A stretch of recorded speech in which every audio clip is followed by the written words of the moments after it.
Salut à toi mon ami, j'espère que tu te portes à merveille. Je refais une vidéo, c'est parti sur YouTube, c'est pas tout le temps donc profites-en. Aujourd'hui je t'emmène pendant 24 heures dans ma routine d'entrepreneur à Bangkok. Tu sais que je gère un petit peu plus de 20 collaborateurs sur l'ensemble de toutes nos structures. C'est l'occasion de te montrer comment on fait ça à distance depuis Bangkok. Donc là c'est 7 heures du matin. Alors, on va passer un peu par toutes les étapes de la journée. C'est une journée assez normale qui se prépare donc on a hâte de voir ça. Je vais t'emmener dans les réunions, je vais t'emmener un peu partout, tout ce qu'il y a à faire, ce qu'il y a à voir. Donc c'est parti, let's go. Donc alors tous les matins ce que je fais c'est que je démarre par ma routine du matin. Je fais pas toujours la même chose quand je suis à Bangkok, en France, à Bali, au Mexique. À chaque fois j'adapte en fonction de comment c'est. Mais s'il y a un élément que j'ai toujours gardé, c'est vraiment la douche froide. L'objectif de la routine en fait du matin, c'est vraiment de se mettre dedans, d'augmenter le niveau d'énergie, de se réveiller, etc. Et la douche froide, c'est vraiment super. Ça augmente la pression du sang, la dilatation des vaisseaux sanguins dans les veines. Ça réveille, ça met dedans. Et même ici en Thaïlande où l'eau est pas vraiment très froide, ça fait quand même du bien. Donc ça, c'est un truc que je garde. Et puis après, hop, petit déjeuner,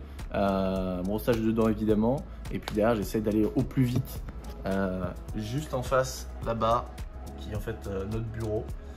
Donc je me mets à cette tour, à cet étage à peu près là. Et puis j'enchaîne comme ça. Je sais que ça dure pas trop longtemps en général.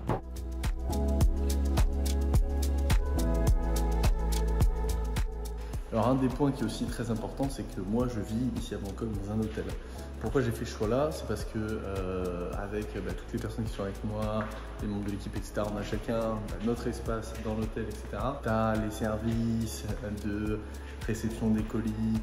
Moi je suis en prise de masse, donc tous les matins j'ai petit déjeuner, buffet où tu vas voir je me fais des belles assiettes. Il y a beaucoup de choses qui sont pratiques à voir quand on est dans un hôtel. Donc on prend l'hôtel au mois et donc tout à l'heure on est à l'hôtel pendant plusieurs mois et au final ça se passe très bien.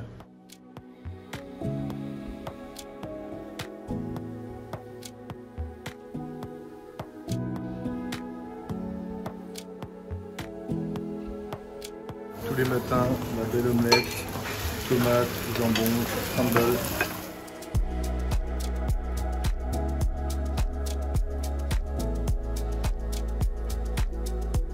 En général, ce que je fais pendant le petit déjeuner, c'est que je vais faire soit je vais regarder des contenus, des trucs que je me suis noté, des vidéos je vais regarder, du truc, des points boulot toujours, soit des réécoutes d'appels de management, d'appels de l'équipe, ce genre de choses. Et où, comme là aujourd'hui, je vais avoir Anthony, mon directeur, qui est là, et on va se faire une petite réunion sur la matinée, comment ça va se passer, etc. Donc c'est un moment assez bien pour planifier la journée, c'est pratique. Tu commandes un trépied, tu reçois 40 minutes après. C'est quand même le grand luxe à la Thaïlande. Là, c'est avec ça, je suis pas professionnel.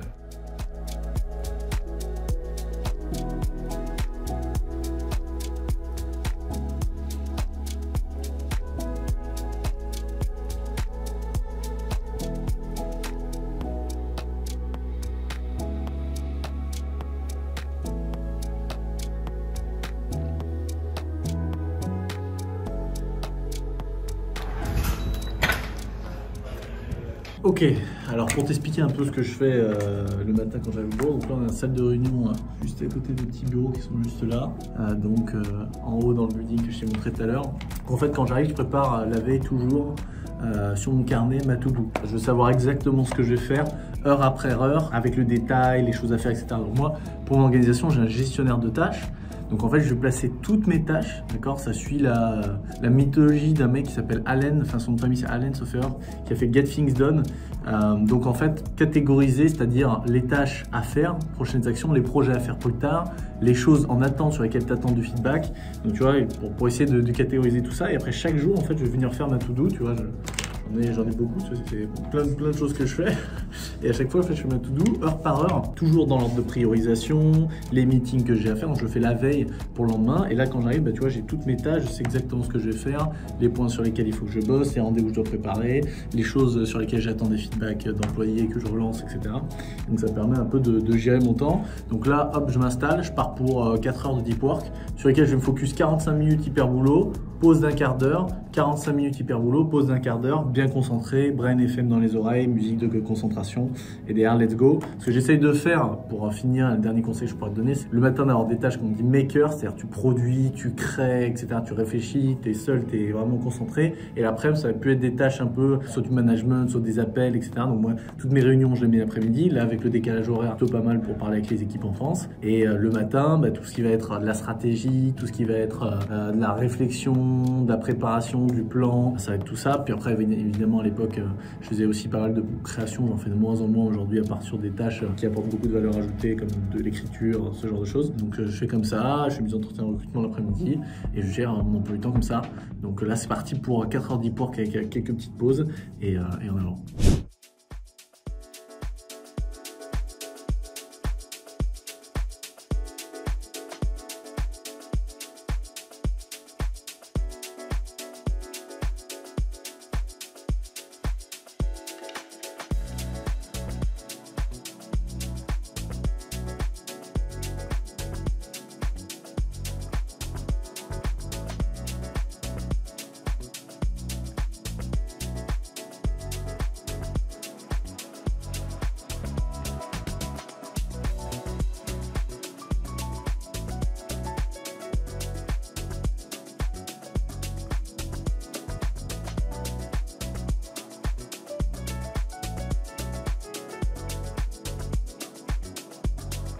Ok, on sort d'une belle matinée de deep work, donc la pause du midi. Moi je vais au restaurant matin, midi et soir, enfin je fais le matin, et midi et soir au restaurant. Pour le gain de temps, je pense toujours pareil, c'est faire le calcul de combien on gagne et est-ce que voilà, ce temps-là est mieux mis à disposition. Donc effectivement, tous les midis je vais au restaurant, tous les soirs aussi, donc à la cantine qui est juste en face du bureau, enfin la cantine, notre cantine qui est à la sauce, je vais montrer. Je suis allé peut-être 150 fois, je connais par cœur. Donc ouais, midi c'est un moment important parce que j'ai la chance d'être avec plusieurs entrepreneurs ici, en plus des gens qui bossent avec nous. Et résultat, on se met tous autour d'une table, on discute, on échange. Let's go! Oh, lights up, lights up! Lights up! Donc ouais, on échange, on partage, on parle on parle plein d'autres sujets. Et c'est vrai que j'ai beaucoup de chance de globalement tous les voyages que je fais à l'étranger, ce que je vous recommande, c'est toujours être avec une troupe de personnes, les mêmes objectifs que vous, qui veulent faire les mêmes choses. Et moi j'ai la chance d'être entouré de personnes extraordinaires avec qui on peut parler de plein de sujets qui sont avant tout des grands amis. Et ça aide beaucoup.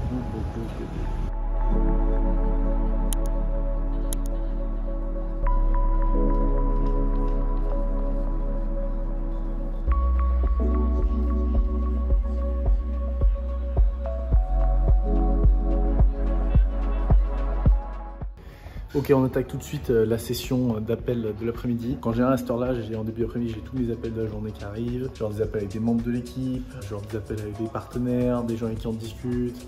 Bref, un peu tout le monde. Là, cet après-midi, je démarre par un appel avec Jordan, un ami que j'ai rencontré à Athènes, qui est un super média buyer, donc quelqu'un qui gère des publicités sur Facebook, etc., qui a géré plein de grosses marques, qui était média buyer en chef d'une des plus grandes agences de France de publicité, qui a géré un peu plus de 10 millions d'euros de budget publicitaire, donc c'est quand même pas mal. Et donc on a un appel de temps en temps ancien pour s'échanger des bonnes pratiques, etc., sur ce qui est bien, les derniers trucs qu'on trouve, etc. Et après, j'enchaînerai sur la suite, donc je vais aller me rendre directement à un petit phone call. Petite ligne comme ça, tu fais tes appels, tu déranges personne, c'est parfait. C'est fini pour ces 2 heures. Donc effectivement, premier temps avec le média buyer, hyper intéressant, pour la plein de stratégie. Et c'est top, je pense que c'est beaucoup apporté mutuellement, donc c'est bien. Je suis un peu lessivé, donc je fais un call après avec une talent acquisition manager, enfin effectivement une consultante spécialisée dans le recrutement, avec lesquelles j'aimerais travailler, qui a fait beaucoup de recrutement pour Horace, pour LVMH, plein de marques, de super projets, Waze, plein de boîtes, où effectivement elle fait le consulting pour le recrutement. C'est vrai qu'aujourd'hui, comme on fait pas mal de recrutement, on croit, même on est 25, bientôt plus, j'aimerais bien me faire épauler, donc toujours une des leçons de ça qui est hyper intéressante, c'est qu'effectivement le réseau et prendre les compétences de quelqu'un d'autre, la sagesse de savoir se tourner vers quelqu'un d'autre quand on n'est pas le meilleur dans son domaine, c'est vraiment l'une de mes leçons de ces dernières années. Et là effectivement, voilà, une prise de contact, t'es en contact 5-6, tu trouves le meilleur, mets un partenaire en place et puis là c'est bon, je pourrais l'activer dès que j'ai besoin sur un prochain recrutement pour travailler le processus, se faire accompagner, prendre des détails et progresser. Donc ça c'est le genre de move qui peut apporter beaucoup à une certaine échelle, évidemment pas au début, mais qui peut être intéressante et que je suis content de faire qui est un peu mon rôle maintenant, dans mes journées au quotidien. Moi, j'ai même pas le temps d'aller me boire un verre d'eau, d'aller me faire mon shaker. J'enchaîne, là c'est 17h. Donc là, j'ai fait des appels, bam, d'entrée de jeu, 14h, 15h, 16h, bam, 17. Donc j'ai beaucoup d'appels maintenant les après-midi. D'ailleurs, il est là. Hop, on rejoint le champion. Petit appel de contrôle avec le responsable. Je sors de ma réunion. Donc là, ce qui se passe, c'est que c'est 18h26. Je viens de finir un peu tous les meetings de la journée. Donc là, je vais monter. J'ai remonté là où j'ai mon bureau. Là, j'étais en salle de call. Et donc, tout doux. Préparation à la tout pour le lendemain que je fais là. C'est-à-dire, je vais réfléchir aux tâches que je dois faire, etc. Planification, c'est un des moments les plus importants de la journée. Parce que la to-do, en fait, ce qui compte le plus, c'est pas comment on le fait, à quelle vitesse on le fait, quelle productivité on met, mais surtout, qu'est-ce qu'on fait. Et ça, c'est le truc qui est vraiment le plus important. Et donc, je prends vraiment le temps de regarder les objectifs, de ce qu'on peut faire, les tâches, les comptes rendus des autres employés, voir sur quoi je dois avancer, mes priorités, parce que c'est ce qui va vraiment faire la performance de mon travail, c'est sur quoi je vais bosser.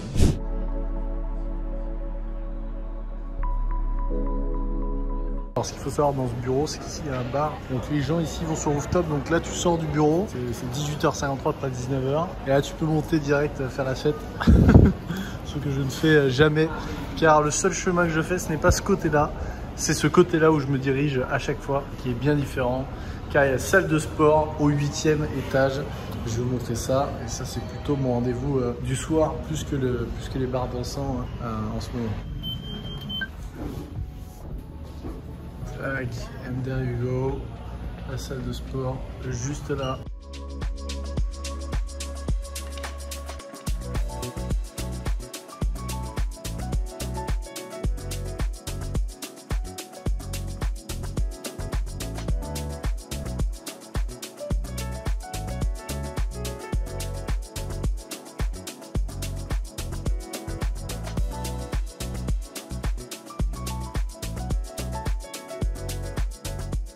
Ok, alors c'est tout bon pour la séance du jour.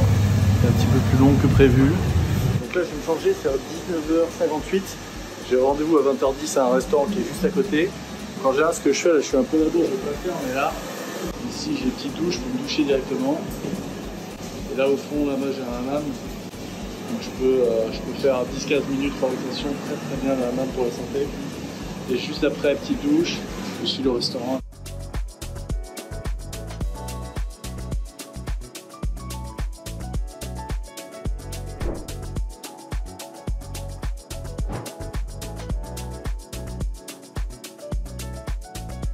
Je viens de prendre mon taxi scooter, on arrive au Melting Clock, c'est vraiment le restaurant à côté de la maison, on va très souvent. Sawadika!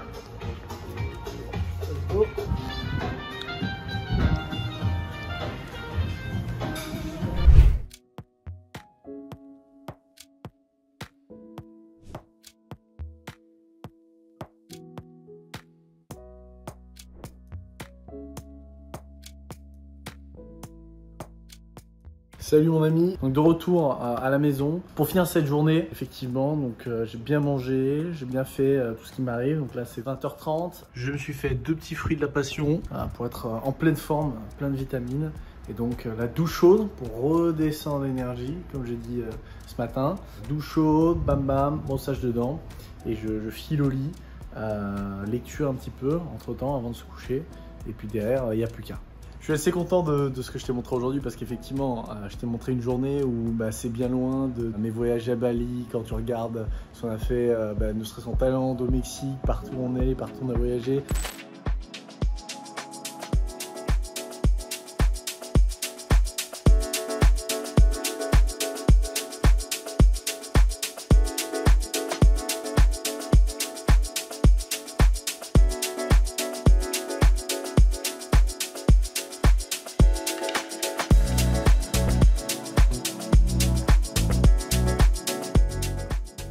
Ouais, c'est extraordinaire, etc. Mais ce qui se cache derrière, c'est des grandes journées de travail. Et je travaille énormément, j'ai beaucoup de responsabilités, je fais plein de choses qui me passionnent toujours et j'apprends énormément par ce que je fais. Et ça me tenait à cœur de te montrer un peu la réalité de mon quotidien, de ce que je fais, bien loin de ce que tu pourras imaginer, la vie Lamborghini, Dubaï, etc. qui au final n'est pas exactement ça, parce que derrière il y a beaucoup de boulot pour réussir à avoir les résultats qu'on a nous.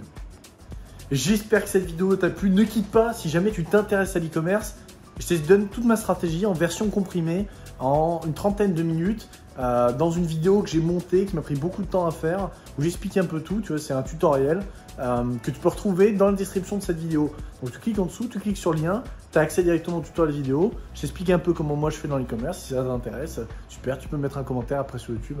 Si tu trouves ça bien, je t'explique comment je fais. J'ai rien à te vendre dedans, donc tu as tout intérêt à regarder ça. Sinon, tu peux t'abonner à la chaîne YouTube pour voir plus de contenu. Et moi, je te dis à très vite. Merci d'avoir suivi tout ça. C'était Thomas Benson. Ciao!